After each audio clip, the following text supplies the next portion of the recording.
Hello and good evening, everyone. Welcome to 365 Live. My name is Gary and I'll be your host for tonight's live session. Just a gentle reminder that all information shared at this event by the speaker and 365 CPS is for general information only. So please do consult your doctor for personalized and detailed medical advice. Now, without further ado, why we're here this evening, I am pleased to introduce tonight's speaker, Dr. Eunice Tan. So she's a consultant, as I mentioned, at the Division of Gastroenterology and Hepatology at the Department of Medicine at NUH.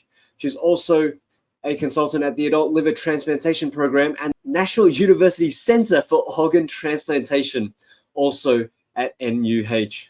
She's graduated from the School of Medicine here at National University of Singapore, has completed her postgrad medicine residency in NUH and subsequently obtained specialist accreditation in gastroenterology and hepatology.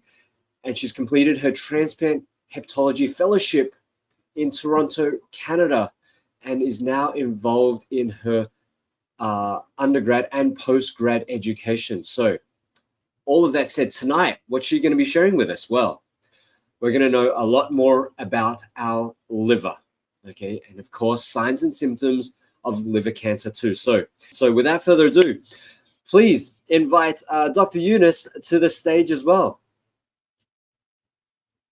Hello. Yay, hello. Thank you so much for joining us tonight and of course, willing to share all your information with us.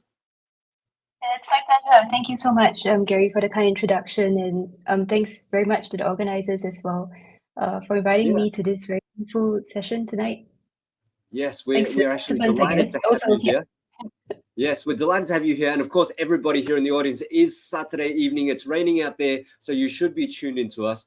And especially because I've just come to know that fatty liver is more common here in Singapore or in Southeast Asia than it is even in Western countries. And I find that hard to believe because generally Asians aren't so, can I use the word fat? But Asians generally aren't maybe so overweight. We kind of see obesity in Australia, in the US, maybe some parts of Europe as well. But how's that? Is that true? Is fatty liver more prominent here in Southeast Asia? Yes, so as you have mentioned rightly, Gary, so fatty liver is actually a lot more common in Southeast Asia as compared to our Western counterparts, such as in North America, Australia, or even Europe. And we're just lagging behind the Middle Eastern as well as North African region. So the percentage is about like 33%. So if we have three people in the room, you look left, look right, it's probably someone in the room that actually has got fatty liver. If you look, if you look to the right now, look to the left. I mean, between you and me, I don't have fatty liver as far as I'm aware. Do you? I just checked. Well, 2 months ago, I don't have fatty liver. You don't have fatty liver? I'm fingers crossed I don't have fatty liver, which means sorry, but the third person, luckily there's no three people here, but the third person may very well have fatty liver. Oh, so that's quite a lot of people. That's very scary. And fatty liver ties with liver cancer as well. Is that right? Yeah. So, well, fatty liver actually can, especially in patients who also have fatty liver-related advanced fibrosis or cirrhosis, meaning hardening of the liver, they can also develop liver cancer. I mean, I guess more interestingly is that in people who are obese or people who have type 2 diabetes, so in the latter, actually, majority of them actually do have fatty liver. So it's something that it's concerning for us, and we think that the percentages of the prevalence will actually increase over time. Yeah, wow. Okay, so with that, that's some shocking. So everybody, please take notes of everything Dr. Eunice Tan has to say tonight to avoid the fatty liver, avoid the type 2 diabetes, and of course, avoid the liver cancer. So please, let me hand the time over to you, Dr. Eunice. All right. I hope you can see my slides. Okay, I'm going to start. So essentially, today we'll be speaking about the signs and symptoms of liver cancer. And this is just a brief outline of the talk. So we'll be speaking about the prevalence of liver cancer in Singapore, the signs and symptoms of liver cancer, common risk factors for liver cancer, and screening for liver diseases. So as we can see on the left, so this is essentially like a heat map. It tells us what's the prevalence of liver cancer all over the world. So compared to the rest of the world, liver cancer is relatively prevalent in Singapore. So on this world map, the darker shade of blue actually represents a higher incidence of liver cancer in that region, and we're quite high, quite dark in the arrowhead there and on the right, in red. So Singapore actually sits at the highest group, ahead of our neighboring countries like Malaysia, Indonesia, Australia, Western counterparts.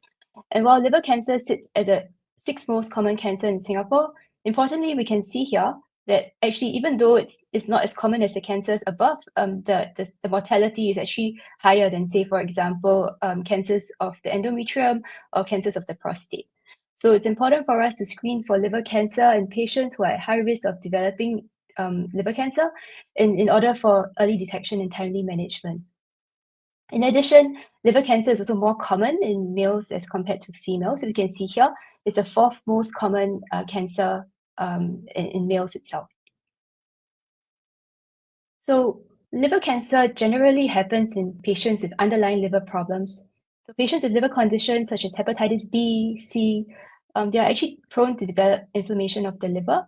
And over time, this inflammation injures the liver, produces scarring, and this is what we call fibrosis here. This fibrosis, again, over time progresses on to hardening of the liver, called liver cirrhosis, whereby the liver is very craggy and a little bit ugly here.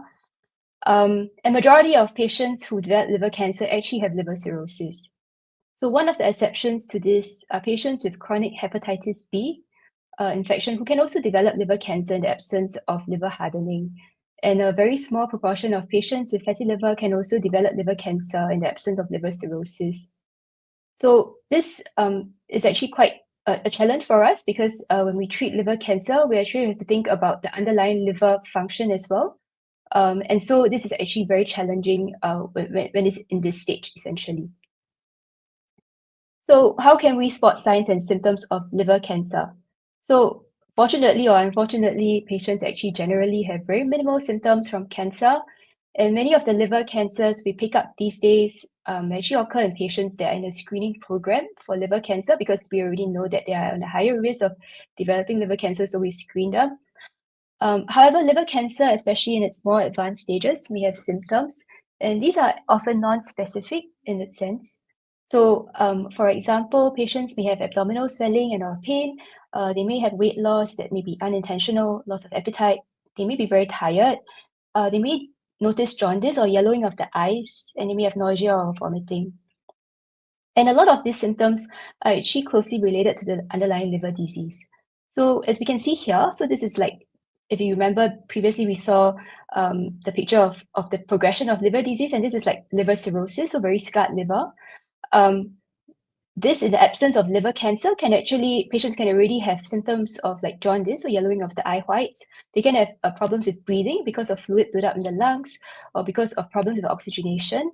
They may have a very big belly because of fluid being accumulated in it. They can have like mental fogginess or what we call hepatic encephalopathy because of buildup of toxins. Their kidneys may also be impaired because of the bad liver function. And some patients may vomit blood or pass blood because of the big vessels in the food pipe that develop because of the underlying liver scarring. So we move along to hepatitis B. So hepatitis B is a virus that's endemic in Singapore and the Asia Pacific region. About 3% of the population have got Hep B. Hep B is usually spread by blood and body fluids. So unlike hepatitis A or E, it's not really transmitted through eating of contaminated foods. And usually Hep B is transmitted through sharing of needles, such as in the case of intravenous drug users, in patients or people with piercings, tattoos, or even acupuncture in our local context. So by far in Singapore, the most common route of transmission is by maternal to child transmission. So when the mother actually passes it on to a child at birth. So since 1987, we actually have an immunization program nationally to decrease the chance of maternal to child transmission. And so data from a study that was quite dated, about more than 10 years ago, actually shows that in a population that is young, so less than 30 years old, since the initiation of this immunization program, the prevalence of Hep B has actually halved from 2 to 1%. So that's great in our patients who are younger. So another interesting source of Hep B that we have seen here is when there's cupping with bloodletting. So regular cupping does not actually usually cause this, as there's no transmission of bodily fluids. However, when there's bloodletting, if the equipment used is not sterile, it can actually cause transmission of Hep B. So in patients who actually develop hepatitis B late in life, so in adulthood or in adolescence, about 90% actually have resolved infection. So most of them would actually get better on their own, and 10% of them will actually develop chronic infection. And this over time can develop into scarring of the liver and then liver cirrhosis. Interestingly, in patients who actually get Hep B or actually get Hep B at birth, they actually don't really have very much symptoms, as compared to, say, someone that actually acquired Hep B later on in their life. So about 40% of them will have symptoms such as jaundice, abdominal pain, etc., or abnormal liver tests. However, those that actually acquire it at birth actually have a higher chance of chronic infection. More often than not, essentially, they'll have chronic infection. And then those that, as we've seen in the previous slide, get it actually in their adulthood will actually, most of them actually resolve on its own. And this happens because when we're younger, as an infant and things like that, the body's immunity is not yet mature, and Hep B can evade immune detection, resulting in coexistence with the host and resulting in chronic infection. So who should screen for Hep B? So individuals from countries that are endemic for Hep B like us should screen, especially because it's easy to sort of vaccinate and treat if needed. Pregnant women, individuals who have parents or spouse who have or had Hep B, individuals who are planning to donate blood or other tissues, individuals with Hep C or HIV because they can actually coexist, individuals who've used injectable recreational drugs, as well as blood transfusions prior to the blood bank having screening for Hep B. Men who have sex with men are also at higher risk of developing Hep B, as well as individuals with high-risk sexual behavior. And lastly, in patients with kidney disease, especially those undergoing dialysis, should also screen for Hep B. So screening is very easy. It's just a single poke, a single blood test. We test for the antibody to the Hep B surface antigen. And if we don't have that and have never been vaccinated before, then people should actually get a 3-dose regimen at 0, 1, and 6 months. And if you have had it before, but you've got insufficient antibodies, then oftentimes a physician may just suggest a 1-dose booster and see if the antibody response can be augmented. So if a patient is being diagnosed with Hep B, how do we decrease the risk of liver cancer? So, well, luckily for us, in patients with chronic infection because of Hep B with inflammation, antiviral therapy can reverse the severity of disease. So, and it also cuts down, but does not eliminate the risk of liver cancer. So, importantly for us to know is that patients with chronic Hep B infection should always have monitoring of their liver function. And whether or not they need treatment with medications is very individualized. The guiding principle is that those with evidence of chronic inflammation and or scarring, even if it's in its initial stages, would meet indication for treatment. And this must be discussed individually with respective physicians. So moving along to hepatitis C. So Hep C is not as prevalent in Singapore, likely contributed by our zero tolerance policy for recreational drugs. So this data is quite dated, but it serves its purpose. So it shows that our prevalence rate is low at 0.1% as compared to 3% in the rest of the world. And it can occur together with Hep B or HIV, as previously mentioned. So Hep B is very similar in terms of mode of transmission as compared to Hep C is very common in terms of mode of transmission as per Hep B. So from mother to child, that's one possibility of mode of transmission. It happens about 5 to 10% of the time. It can also spread through blood, such as doing piercings, tattoos, using contaminated toothbrush or razors. And a small percentage of people with Hep C can also spread this through high-risk sexual activities. So about 15 to 20% of people who have acute Hep C, this will actually self-resolve as compared to a lot higher in people with Hep B. So most of people with who acquired Hep C will actually move on to develop chronic infection. Over time, this can develop scarring of the liver, and then can develop liver cancer. So Unfortunately, there are not yet vaccines for hepatitis C, but we're still quite lucky in that there are new medications, like direct-acting antivirals. So we can easily screen for Hep C. It's just a single screening blood test. So if we have got antibodies to hepatitis C, in most cases, we'll move along to doing a test to check if you have got Hep C virus circulating in the blood. And if you do, then that's an indication that you have got active hepatitis C, and maybe treatment should actually be instituted. So early eradication is important as there's increased risk of liver cancer in patients with hepatitis C with scarring of the liver. And so the earlier we actually cure hepatitis C, the better it is in terms of decreasing the risk of liver cancer, because we know that people who are above 64 at time of cure and those who have already advanced fibrosis or cirrhosis at time of treatment still have higher risk of liver cancer than those who had earlier treatment. So moving along to alcohol-associated liver disease. So in patients with alcohol-associated cirrhosis, there is actually increased risk of liver cancer.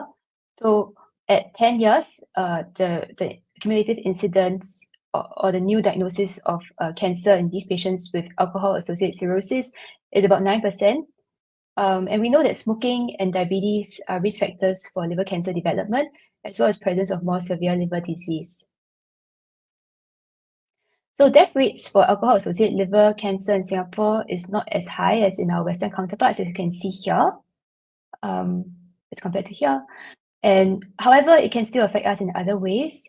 So we know that alcohol can actually increase the prevalence of other cancers, so such as mouth, throat, voice box cancers, food pipe, liver cancer, breast cancer in women, and colorectal cancer as well. So, and this happens because the metabolite of alcohol is actually toxic and can damage both DNA and proteins. So, in addition, alcohol also leads to adverse health outcomes. So, this is quite a recent study from a big journal. So, this slide is actually not really about liver cancer per se, but overall health outcomes with alcohol, right? So, as we can see here, so this graph actually shows us what daily threshold, like basically how many standard drinks on a daily basis at which health risk actually increase, and they stratify it by age and sex. So as we can see, the younger we are, the lower number of standard drinks is needed to actually increase the daily threshold at which health risk actually increases. So safe to say that below 25, 30, any drink, any drop probably will increase the risk. And as we age in the 40s, it probably averages about like 1.2 or 1.3 drinks a day before the risk of health risk actually increases as compared to someone who doesn't drink. So as mentioned, so those above 40, a threshold of slightly under 2 drinks or more a day actually increases the risk of health outcomes. So therefore, on balance, I think it's safe to say it's best not to drink alcohol, especially if you're young or if you're under 40. So moving along, last to fatty liver disease. So as we have mentioned just now, fatty liver disease is so common in Singapore. Like you look left or right, probably someone in the room has got fatty liver.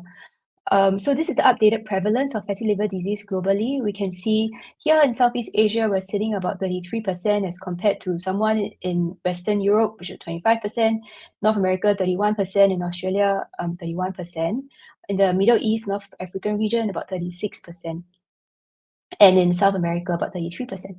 So essentially, it's also rapidly becoming a top reason for liver transplants, and it's actually incurring a lot of medical and societal costs. It also causes a lot of significant impairment to health-related quality of life. And it's a lot higher in subpopulations, like in those who are overweight. So 1 in 2 of people who are overweight probably have fatty liver, and majority of people, so 60% of people with type 2 diabetes have got fatty liver.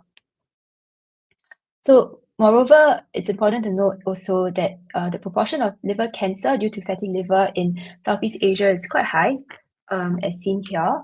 So as you can see, most parts of Southeast Asia, the proportion of liver cancer is about 16% or more. So what's the big deal about fatty liver? So while it's common and most patients have a benign cause, about 20% of people with fatty liver actually develop inflammation in the liver.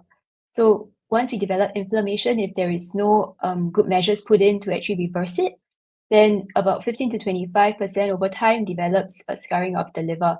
And as the liver disease progresses, the liver, the chance of getting liver cancer actually increases. So in the initial stages of fatty liver, most of the treatment is really management of the metabolic disease burden. So like diabetes, hypertension, obesity, insulin resistance, that generally comes sort of as a package with fatty liver. We've got to manage them, and oftentimes is managed in like a primary care setting with the GP. As it progresses along to liver cirrhosis, liver cancer, the hepatologist has to sort of like take over some care of the liver-related complications, such as liver cirrhosis. Some patients can get liver failure or liver cancer, etc. So we know now that diabetes increases the risk of liver cancer. As you can see here, in red is patients with diabetes. Over time, there's increased risk of liver cancer as compared to those without type 2 diabetes. And then also diabetes also increases the risk of liver hardening. What we now know is that in patients with type 2 diabetes, not only those with type 2 diabetes, but also those who have obesity or who also have concurrent moderate alcohol use, are at higher risk of severe fibrosis in the liver. And in patients who have first degree relative with cirrhosis due to fatty liver, it's also increased prevalence of advanced fibrosis in those patients. So I think the biggest challenge in fatty liver is the magnitude of the problem and its exponential growth. So we have no vaccines available, unfortunately. And right now, in Singapore, unfortunately, we also don't have readily accessible treatments to reverse fatty liver. So we don't have medications indicated for fatty liver itself, sort of to reverse fatty liver fibrosis. Some of the newer licensed medications for fatty liver, which can reverse fibrosis, is still not available locally. And with the large denominator, it becomes a little bit difficult to tell who needs attention from the physician first. While in the ideal situation, we can manage all patients who have fatty liver and give them a lot of time, consults and things like that. In reality, we know that that's not possible and may not be the most cost effective. However, there are things that we can do and everyone can actually practice to reverse fatty liver, at least in its initial stages. So as we know, weight loss is the main cornerstone of fatty liver treatment. We can see in this graphic, in this graph right here. So if we lose, say, 7 to 10% of weight, most patients will actually develop improvement in amount of fat in the liver, amount of inflammation, as well as amount of scarring. And if this percentage goes up to more than 10%, then 100% of patients actually get steatosis improvement, and a great majority, so more than 80% actually has fibrosis regression and inflammation regression, inflammation improvement as well. So, but it's so difficult to lose weight, and only 10% of people can actually achieve more than 10% weight loss, and about 20% can achieve more than 7% weight loss. So in addition to weight loss itself, we know that exercise itself can also, independent of weight loss, at an intensity of more than 700 meds per minute per week. What this actually translates in in actual terms is probably about like 2.5 hours or so of moderate intensity exercise per week can also result in more than 30% decrease in liver fat. So, but we know that lifestyle modification, while it's easy to say, it's always hard to practice. And even if we practice it, we can't guarantee that, we'll be able to reap all its benefits and reach our targets, despite doing the best we can. So in patients whose lifestyle modification don't reach our desired outcomes, there could be pharmacological or surgical options that can be potentially used to help weight loss and thereby actually also improving fatty liver. So this has to be discussed with physician case-by-case basis. It's very, very individualized. So this is a summary of the lifestyle recommendations that I often show patients in the clinic. Patients with fatty liver, whether or not obese or not, a little bit of weight reduction definitely can help. So in more severe the liver disease is, the higher the goals are in terms of weight loss. Healthy diet is super important. So recommended foods will be that of a Mediterranean diet, as seen here. Recommended activity, as previously mentioned, 2.5 hours of exercise per week. And then on top of that, resistance exercises more than 2 days a week. and try to reduce sedentary behavior, which is a little bit difficult in our Singapore context because transport and all that is just so convenient. And then just minimize all these foods here as well as much as possible. So in terms of screening, preventing, and management of fatty liver, I mean, it would be nice to screen everyone, but I don't think we're able to do that right now. So we screen patients with higher risk of developing fatty liver and severe fatty liver. So in patients who have diabetes, in patients who are obese. In all patients, we should have healthy lifestyle, so avoid smoking, drinking alcohol, eat well, and exercise. If diagnosed with fatty liver, then we need to control risk factors. In the initial stages, regular follow-up and medication for metabolic conditions with the GP is extremely important. And weight loss should be instituted at the time of diagnosis, diet lifestyle changes, and if that still does not work, then medications and or surgery. So in summary, liver cancer is most commonly occurring in the context of underlying liver disease. Hep B can be prevented with vaccinations, and so we should screen for it. It can be easily controlled as well with antiviral therapy.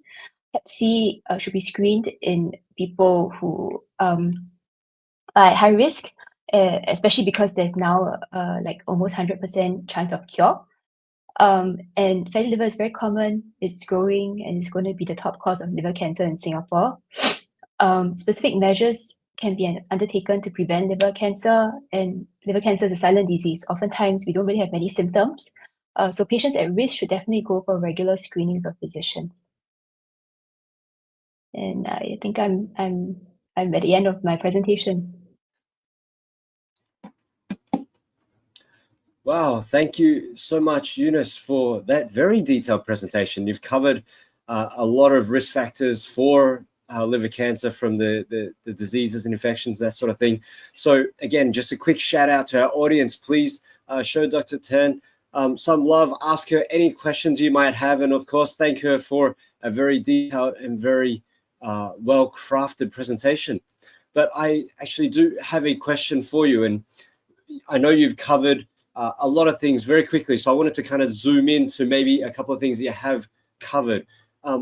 Can you just reiterate again, what are the main risk factors for liver cancer? I know you mentioned about the hepatitis and the fatty liver, and are they the main risk factors, or is there still something else? If you could sort of give us in 2 or 3 sort of main factors, what should we look out for? Yeah. So I think in patients with the highest risk of patients with liver cancer will be patients who actually have got liver hardening or scarring of the liver. So if one has got liver cirrhosis, one definitely needs to be screened for liver cancer periodically and just follow whatever the physician actually suggests. And then in terms of additional risk, so if we already know that a patient has got cirrhosis, then additionally, if they have got metabolic problems, so like if they've got diabetes or if they're obese, that actually increases the risk of liver cancer. If they drink alcohol, that also increases the liver cancer risk as well. So these are sort of like modifiable risks that can actually be controlled or better managed to actually decrease the risk of liver cancer later on. Okay, so just to summarize, it's really somebody who's got hardening, which is the cirrhosis of the liver, and then of course, like you said, it's the metabolic stuff. And so anybody with sort of other metabolic diseases, like your type 2 diabetes, and like you said, and metabolic, part of that is also lifestyle driven, isn't it? So, you know, watching our lifestyles from our food intake, of course, and our alcohol intake and that sort of thing. So fantastic. And so I have a question. If somebody did want to get a screening, what would that look like? What screening, or what is the evaluation? What is the steps required for that? So essentially, not everybody needs to be screened for liver cancer. So usually, as mentioned, in patients with chronic liver disease, these are the people that usually get liver cancer.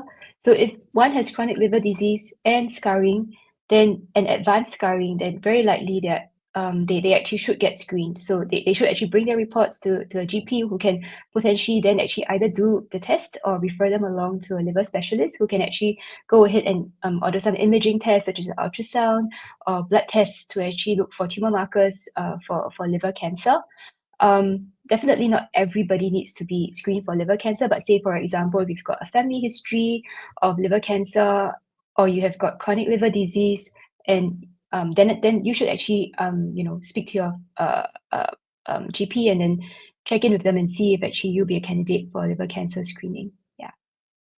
Okay, wonderful. And so how often do those checkups need to be? So if you've done a screening, or if you've had cirrhosis, or maybe a family history, and you, let's say, got a checkup, in January this year, when should that next checkup be?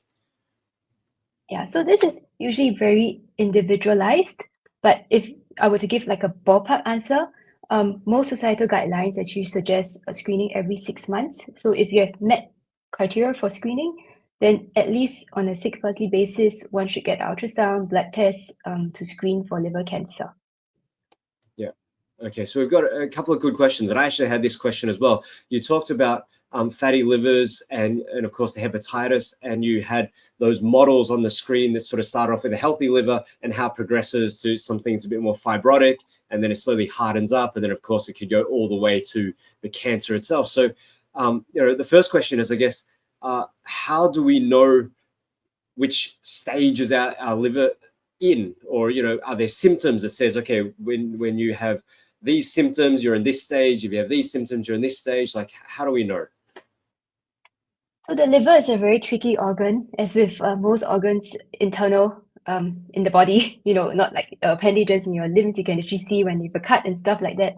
So the liver is actually usually quite quiet. And when we develop symptoms or patients develop symptoms, that's when we know that probably that's pretty advanced already. So I guess the first question first, how do we know which stage we are at?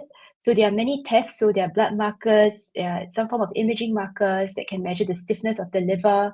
So these can be discussed at your clinic visit with the doctor. So we have things like transient elastography or MRIs that can sometimes actually tell us what stage the liver disease is actually at. So that can be performed if there's a clinical indication. And then in terms of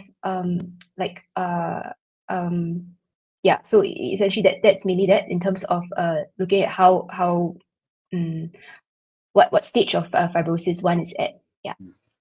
Okay, And then in terms of the symptoms wise, yeah.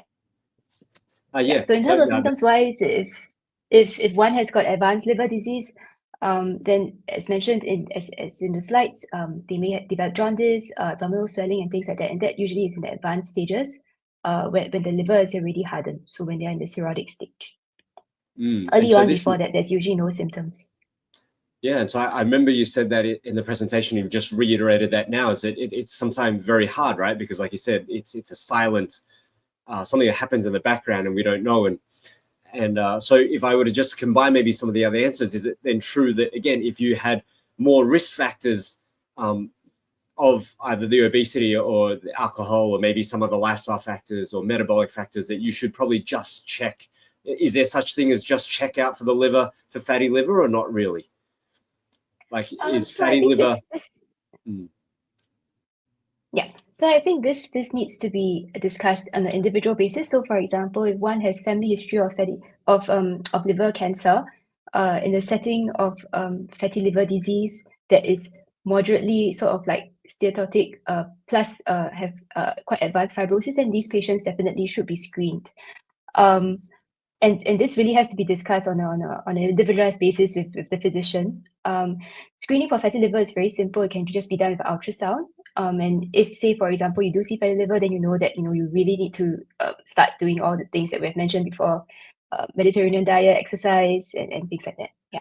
Yeah, and I think that's. I mean, I personally know somebody who lost 22 kilo and reversed her fatty liver by doing so. So, like you said, once you get That's to amazing. 10%, right? You said the fatty liver, has a good chance of being removed from the liver. So there was a question: is it okay to live with a fatty liver if it can't be 100% reversed? Or what's the outcome if we don't do anything with our fatty liver? Or, yeah, but is it okay to live with it? Yeah. Well, we would usually still suggest to incorporate lifestyle modifications and things like that to try to sort of I guess optimize the body, the state, such that it can be the best for the liver itself, so it doesn't progress. But essentially, most of the people with fatty liver have a very benign cause, as mentioned. So 20% of people start to develop inflammation as well as scarring. And we know that actually the less severe the liver disease is, the lesser you need to actually reverse it. So it's actually essential to start early, I guess, in that sense. But to be honest, the lifestyle modifications that we suggest for fatty liver in its early stages is not any different from like good health lifestyle advice for anyone really, with or without fatty liver. So essentially, I do tell my patients that, you know, that essentially is things that everybody should do, myself included. Yeah, and I agree 100% because I think a lot of these things is really just driven by what is your desire to be healthy. Because I'm also in the health profession, and you know, what you're saying is really sort of the, I guess, the best health advice to be healthy. And of course, it's really sort of up to us how we choose to live, right? But I'm just curious. So somebody has asked here, and I want to know the answer too, actually. If somebody with liver cirrhosis, can they still drink alcohol, even if it's a reduced or controlled amount per day? Like, is there any leeway at all? Well, if you ask me, it will be no, and the societal guidelines back me up on this. So if there's scarring of the liver already, then we should actually advise no alcohol at all. But of course, I mean, advice is advice. At the end of the day, you know, in that sense, we take responsibility for our own actions. So it's a shared decision making with the patient. Of course, it's always good to take lesser than what you previously took, but it'll be best if it's completely zero. Yeah, that'll be best. And then now there are a lot of like other options available in terms of like there is actually non-alcoholic options. So those, or like even just sparkling water that's flavored, that may be a bit tastier for a lot of patients, and they actually do find that it's a bit easier if they have a drink, but especially, you know, when you go out socialize, it's easier if you have a drink that's not alcoholic and still tasty, and you can still socialize with people. Yeah. Yeah, but I think, and I spoken with some other doctors before, and yeah, a lot of it really just comes down to our own ownership, right, and our own willingness to do things for ourselves as well. So continue on with this fatty liver topic then. Does gout increase fatty liver? Because gout's not quite the same as, I mean, it's not really a metabolic disease, but still has something to do with diet. So does that change anything with fatty liver? Yeah. So I don't think there's any good data to show that gout actually increases the risk of fatty liver, but they're more associated. So meaning gout, hypertension, high cholesterol, diabetes, polycystic ovarian syndrome, and things like that. These are actually diseases that are sort of like in a package that comes together.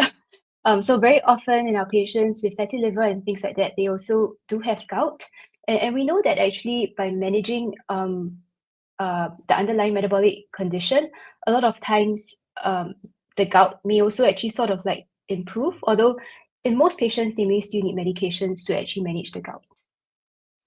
And again, by when you say addressing these underlying metabolic conditions, you're still referring to the healthy lifestyle advice that you mentioned earlier, right? With the diet and the exercise and the losing weight, or is there anything more than just that? Yeah. Yeah, so if say, for example, you're diagnosed with hypertension and you need medications, it's important to take them to manage the hypertension and the diabetes. So on top of just lifestyle modifications, if you're diagnosed with a disease, that like a metabolic disease, then and you have been prescribed medications, it's important to take it and then reassess with your physician as to whether or not you have met the target that they want you to reach. Yeah, because we know that in patients with diabetes who have got poorly controlled diabetes, the fatty liver actually progresses quicker. So not only is the lifestyle management important, but also the medications to control it. Yes. By the way, everybody, keep on throwing your questions in the comments. I'm seeing them. Don't worry. We're going to get through as many of them as we can, and we're going to bombard Yunus Tan with as many questions as we can. I'm just going to stay on this topic of fatty liver just a little bit longer, because we did talk about the ultrasounds as one of the tests or the scans to see. So at what stage do you catch fatty liver early with an ultrasound? Or Yeah, and so fatty yeah, so liver, what stage, yeah, do we see that? yeah. So fatty liver can be detected on ultrasound when it's moderate. So meaning most of the time if it's more than 20 or 30% fat. So normal liver should or healthy liver should have less than 5% fat. In the 5 to 15 to 20% sort of range, ultrasound may not be able to pick it up. And usually by the time we see that there's fatty liver on ultrasound, we know that it's probably like 20, 30% amount of fat in the liver. So Okay. yeah. So that's at least 20-30%, unless it's obvious, like very obvious then, is that right? Yeah. Yeah. So there are other scans that you can discuss with your physicians I mean that can actually pick up fatty liver at its earlier stages. But to be honest, even if you do those scans and you find out that you have got early fatty liver, the treatment sort of is sort of the same still. It's an early fatty liver disease without any metabolic condition. So if you have diabetes, hypertension whatsoever, we don't have to start you have any medications. We'll tell you 5 to 10% weight loss, do it, and then we'll reassess. Yeah. Yeah. Yes, wonderful. And yes, so if you've missed some of this session or you want to revisit these question and answers, because there's some great questions coming in, you're welcome to watch it again on our Facebook page, on the 365 Cancer Prevention Society Facebook page. So I'm just going to shift over a little bit. Somebody had asked a little bit complicated question. I think you can see that on your screen as well, about Hep B antigens, which are non-reactive, whereas Hep A antibodies are reactive more than 1,000. What does that mean? Can you summarize that, or is that something they need to specifically talk to their doctor about? Yeah, for sure. I think you should definitely speak to the doctor about it. But basically from what I can see, it seems like the Hep A antibody reactive suggests that you do have immunity to Hep A, so that's great. And then Hep B antigen non-reactive. I assume this is surface antigen. It would suggest that you probably do not have Hep B. Whether or not you had Hep B, that needs another test. So, yeah, I think it'll be best to speak to your doctor about it, and then he can order So, more tests if it's needed. Yeah. and again, although we are trying to share as much information as possible, please do understand that we are not prescribing, or we're not diagnosing or sharing any personalized medical advice. So please do speak to your treating physician to follow up more closely on these sorts of things as well. Okay, Dr. Yunus, we are going to go quickly into cysts. Will cysts in the liver progress to liver cancer? Okay, so this is quite tricky. So liver cysts are very common. So simple cysts, so small cysts without any solid material in them, without any septations and things like that. They are very benign. And there's no real indication to keep on sort of like screening and things like that in the absence of any other high risk features such as family history, personal history, etc. So I don't think there's anything that needs to be done generally to reduce the size of the cysts, especially if they're very small. They usually don't cause any symptoms. However, if they're very large and or one becomes very symptomatic, then you should actually see a doctor, and they may actually refer you along to a surgeon who can do procedures and things like that, who can suggest procedures to actually sort of like either make the cyst smaller or actually reduce the symptoms. And then in patients with just simple cysts without history of like polycystic liver disease and things like that, generally there are no medications per se. In patients with the familial liver cyst problems, whereby there are really, really many cysts in the liver, they may benefit from some medications, but that really needs to be individualized. Speak to your individual doctor about it.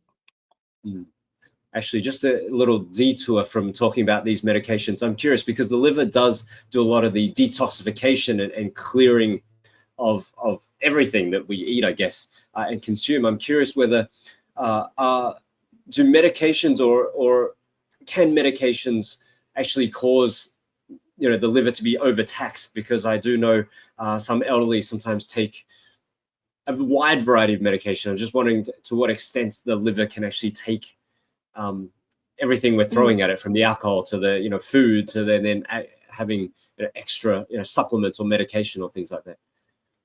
Yeah, that's a really good question. So, a lot of the drugs, you're right, it's actually metabolized by the liver. So, In terms of drugs per se, I think if the liver is actually healthy, most of the reference doses, in the absence of other drug-drug interactions, we can actually use the reference doses, and they have been, tested to make sure that they actually don't cause harm to the liver, or at least the doctor who's prescribing should know that there could be liver harm in the long run, and do necessary checks for it if it's required. In terms of like herbal or like drugs that are like traditional or like complementary as alternative medications, so that is a little bit more tricky because oftentimes if there's any drug induced liver injury, it could be idiosyncratic, which means that it may happen to one person that is taking it, but maybe the other 20 or 30 people that are taking it will not actually have this problem. So we don't actually know exactly who may get this problem, and sometimes we do see this, patients get jaundice and things like that after taking a herbal supplement or a drug. And if that happens, then they need to quickly see a doctor and get tests done, stop the drug and things like that. Is there any actual specific medications that people should avoid or at least discuss with their doctor before taking it?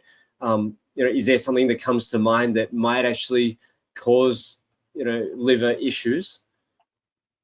Yeah, so I mean, we generally in the clinic are very wary of traditional or complementary alternative medications, only because we see a very subset or small set of patients with severe liver disease, and sometimes that can be caused by drug induced liver injury. So we often caution against that, also because most of the time these supplements and things like that may not actually have regulatory screening and things like this. So we don't really know exactly the ingredients and things like that are correct.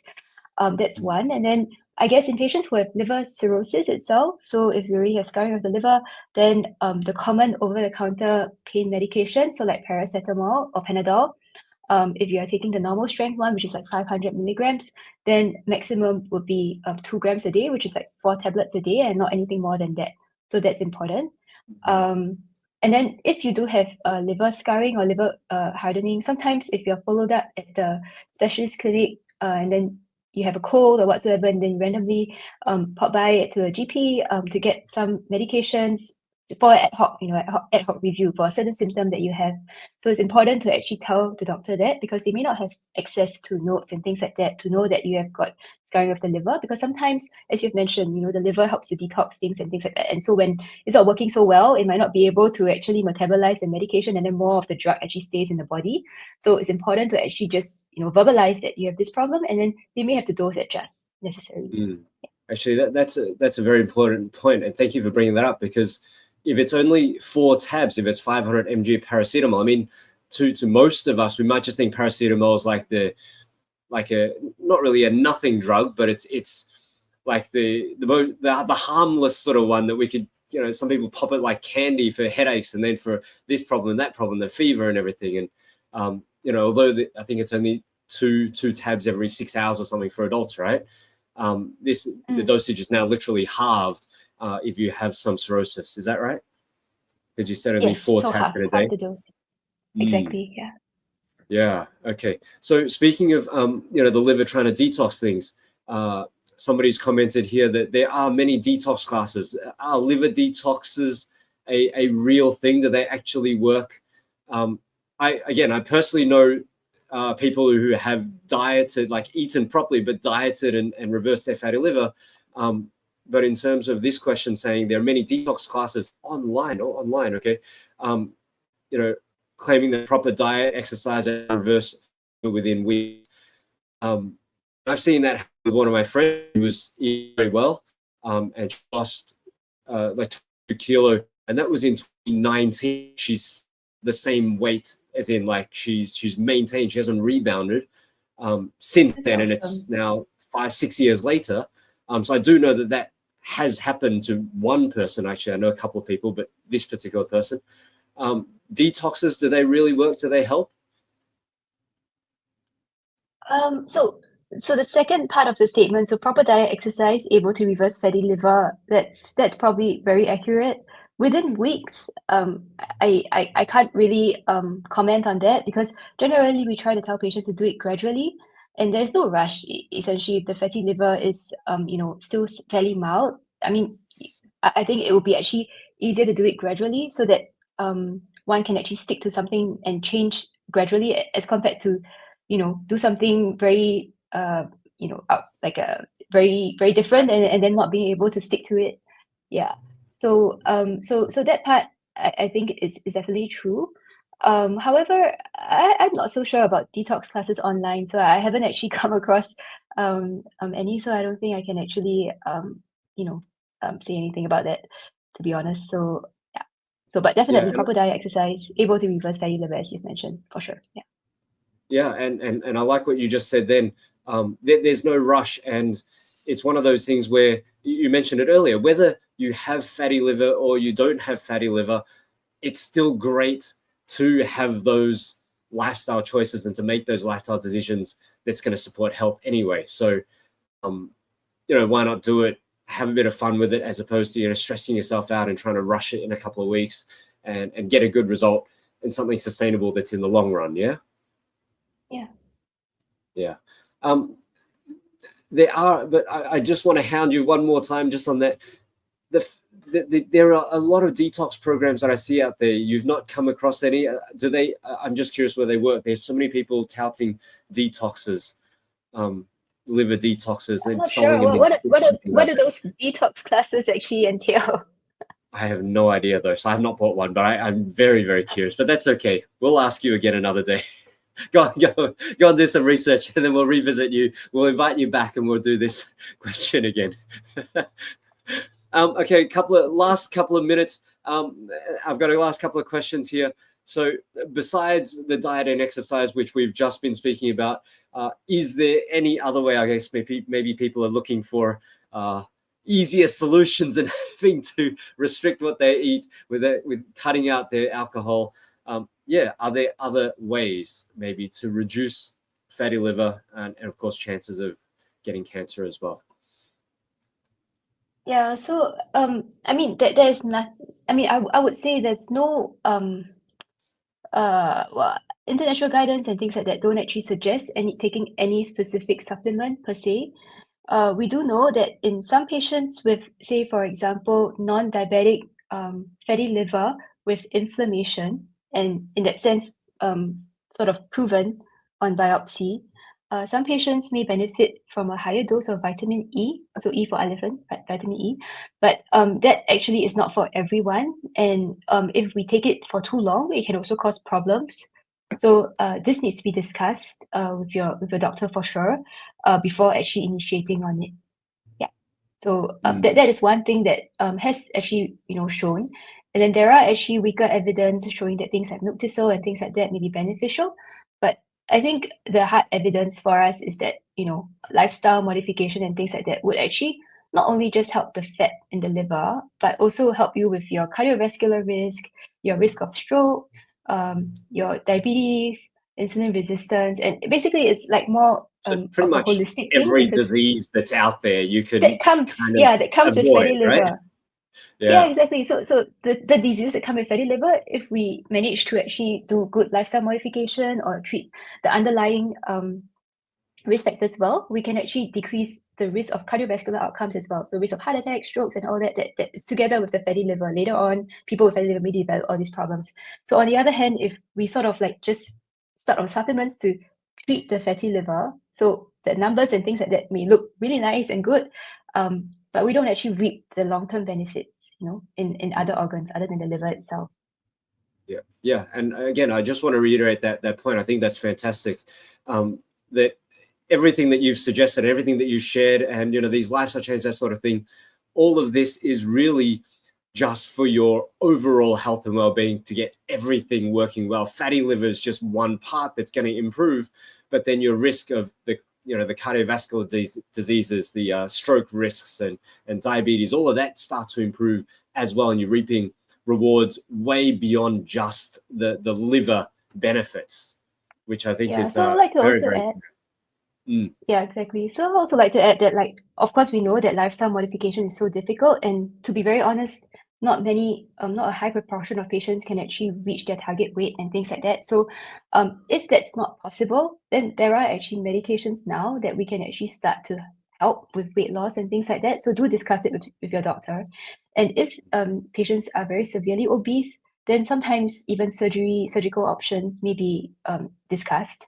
So, and these may be, it's good to actually discuss it early, and then decide on what you want to do, then discuss it only later on, because we know that in some patients, if they've got extremely severe liver disease, like for example, if they already start to have complications of liver disease and things like that, like variceal bleeding or jaundice and things like that, then surgical options to actually reverse that is not going to be on the cards, you know. So have those discussions early, and then your physician can actually come up with a plan that's individualized for you. Yeah, depending on your other metabolic problems, depending on your lifestyle and things like that. Yeah, and early is the key, and that's why we're here tonight, and that's why everybody's here tonight. Thank you so much. There's two last questions very quickly. I know you said there's no direct supplements or anything, but somebody's asking, does soursop help prevent cancer? Have you heard that before? I'm not aware of that, to be very honest. What we usually Tastes tell good, though. patients is that... I'm sorry? It tastes good, though. Oh yeah, no, yeah, for sure, it tastes good. So fruits and vegetables, definitely good. Vegetables more than fruits, because fruits are actually very sweet as well, and fruits are very tricky because like things like durian, grapes, and all that are also fruits. So but those are very sweet, and they actually contain a lot of sugar. So usually we tell patients that berries and things like that, which are low in GI, are generally good. So like any form of berries, and it's going to be berry season soon. So I'm sure we'll have lots of it in the supermarkets. Wonderful. All right, last question, lucky last question. Thank you so much. I know we extended your time, but is it true? And I want to know the answer to this. Is it true that the liver, the cancerous portion, after surgery could grow back? So this is liver in the cancer in the liver after surgery can grow back. So I think it depends on this is a tricky question because it depends on how big the cancer is and whether or not the cancerous part has actually spread to the vessels, for example. And so if they spread to the vessels, then there's always risk that, because it's really gone into a blood supply, that it can actually then recur again. And also whether or not the entire cancer is removed in its entirety. So those are some things that we look at when we say whether or not the cancerous portion can grow back per se. Another thing specific for the liver is that because most of the patients, as we mentioned, with liver cancer actually have got liver scarring. So when we have liver scarring, one may develop cancer in one part of the liver, but because the entire liver is scarred, so there's sort of like a effect on the entire liver already. So it's not to say that even if after I remove one part of the liver with the cancer, or the surgeon does that another part cannot actually grow cancer. So it's still definitely possible, especially if the liver is already scarred in that sense. Yeah, because it's sort of like when we have scarring of the liver, the entire liver usually is scarred and not just one part of it. So the risk is still there. Yeah. Wonderful. Dr. Eunice Tan, it has been an absolute... Sorry. Last statement? Sorry, so sorry. So I'll just like to add on that. So I think more accurately to put it across would be that not that it grow back, but a new cancer can grow in the remaining liver. So that's definitely true. Yeah. All right. Well, Dr. Eunice Tan, thank you so much for being here tonight. We have overstretched a little bit on your time, so truly grateful. And thank you to the amazing people who are tuning in and your questions as well. Please, everybody, give Dr. Eunice Tan your biggest warm thank yous as she leaves the stage. Thank you so much. Thank you very much. Good night. I wish you a very good evening. Do like, share, and follow us on all our social media pages. Keep up to date on all of our latest events and happenings. And once again, thank you very, very much for joining us tonight. My name's Gary. It's been an absolute delight to be here. I hope to see you all in the next session. And till then, take care, stay healthy, and have a wonderful evening.